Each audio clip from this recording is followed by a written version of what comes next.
Neighbours Vancouver Island Report. Good evening. The largest child pornography investigation in Vancouver Island history has resulted in charges against a Ladysmith man, and people who have been his neighbors for years now want him out. 65-year-old Bruce Rogers lives with his wife on Colonia Drive. Until his arrest 1 year ago, he owned a powder coating business in Nanaimo and was a well-liked and respected member of the community. As CTV's Chandler Grieve reports, that has all changed after police seized more than 1 million images in a raid on his home and his business. Hey, Mr. Rogers, we can hear you in there. Just wondering if you'd be available for comment regarding these charges.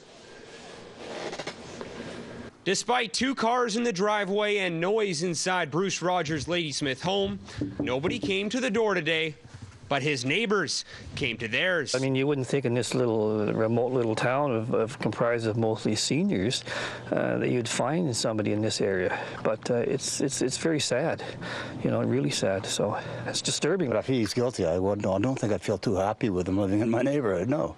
I live here, but my neighbors are my neighbors. I say hi to, and that's as far as it goes. Hey, so. Would you like to see him leave the community? Yes. Yeah.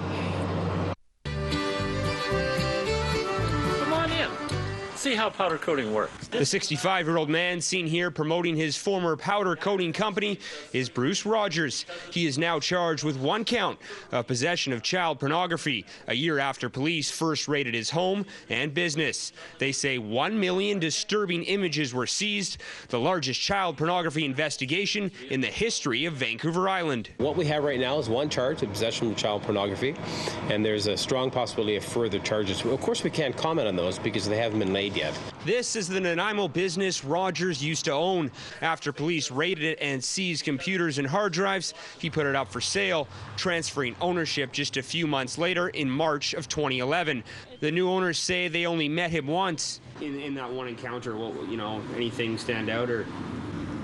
I just seemed kind of nervous to be here.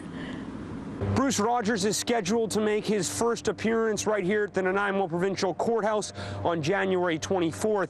Police say the investigation took over a year because of the sheer amount of material that officers had to go through throughout the investigation. There was, as we said, hundreds of thousands of bits of data that had to be reviewed and analyzed. They had to be pulled from the hard drives. Rogers is free on certain conditions. He is not allowed to have internet access or be with a child under 16 without the supervision of another adult. I have 6 kids, hey, so, and I have a grandchild that lives with me, and yeah, it bothers me for that reason, hey. Although his neighbors are concerned about his presence, Rogers appears to be keeping a low profile, at least until his court date. Chandler Grieve, CTV News, Ladysmith.